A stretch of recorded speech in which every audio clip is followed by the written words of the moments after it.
Hey guys, what's up? It is the day after Easter, and one of the cool things about that is that Jesus is still risen. Right? So yesterday we celebrated Jesus coming back from the dead, coming back from the grave, and defeating death and sin and everything that holds us down, and giving us a chance at a new life. So that's what I want us to focus on from now on. Not now on, but that's what we'll be talking about the next few weeks. This idea of lives that have been transformed by Jesus. If you haven't yet, make sure you check out our church released some videos, just people sharing their stories about how they were changed by Jesus. But what I wanted us to do was to look in the Bible, look at lives that were literally changed by Jesus while he was walking the earth or directly afterward. So that's what we'll be focusing on the next few weeks. To set it all up, though, I want us to look at 2 Corinthians chapter 5, verses 14 through 21. So 2 Corinthians 5, 14 through 21. I'm going to read it for you. This is going to set the foundation for the next however long we decide to do this series of devotionals. So it says, "For Christ's love compels us, because we are convinced that one died for all, and therefore all died. And he died for all, that those who live should no longer live for themselves, but for him who died for them and was raised again." It's referencing Easter, what we just celebrated. This is a letter from Paul to the church at Corinth. But then he says in verse 16, it says, "So from now on, we regard no one from a worldly point of view.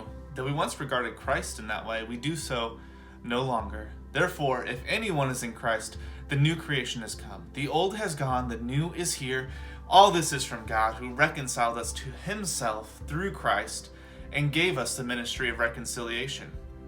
That God was reconciling the world to himself in Christ, not counting people's sins against him. And he has committed to us the message of reconciliation. We are therefore Christ's ambassadors, as though God were making his appeal through us. We implore you on Christ's behalf, be reconciled to God. God made him who had no sin to be sin for us, so that in him we might become the righteousness of God." And this is a passage we've talked about before on Wednesday night. And we talked about this word reconciliation, which is to be made right. Think of it like to reconcile with someone is to do something to make up for some wrongdoing you've had.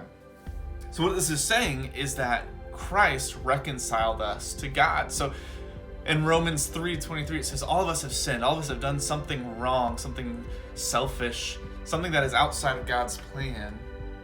And the payment for that should be death. And I know that sounds extreme. I know that may sound dramatic, but God is this perfect, holy being, and only things that are perfect and holy can exist with him. And that's why Jesus had to die. That's why we celebrated Easter this past weekend, Resurrection Sunday, when Jesus came back, because he was this ultimate sacrifice to make it so that we could be in the presence of God. He reconciled us to God, and now we are commanded to bring that message to everyone else around us. And that's why we want to talk about these transformed lives. Our stories have power. One of the verses in Revelation says that we will overcome the enemy by the blood of the Lamb, which is representative of Jesus dying on the cross, and the word of their testimony, which is the stories about how God himself has changed lives. And that's what we're focusing on. We're focusing on the fact that God is giving us life, that Christ has come and made a way for us to be transformed. And so that's the big thing, transformed. I want you today to look at your own life. I want you to think about some ways that your life has been transformed by Jesus. If it hasn't yet, that's awesome. I'm glad you're listening in. I'm glad you're checking out these devotionals. And I'm glad you're spending time reading the Word. But for those of us who are following Jesus, I want us to take some time to reflect and to think, how has my life been transformed? How has my life been different since I got to know Jesus? Maybe take some time to write it down, take some time to think through this, and think about how you might be able to share this story with someone else to encourage them. So keep checking them out. Keep checking out these videos the next couple of weeks.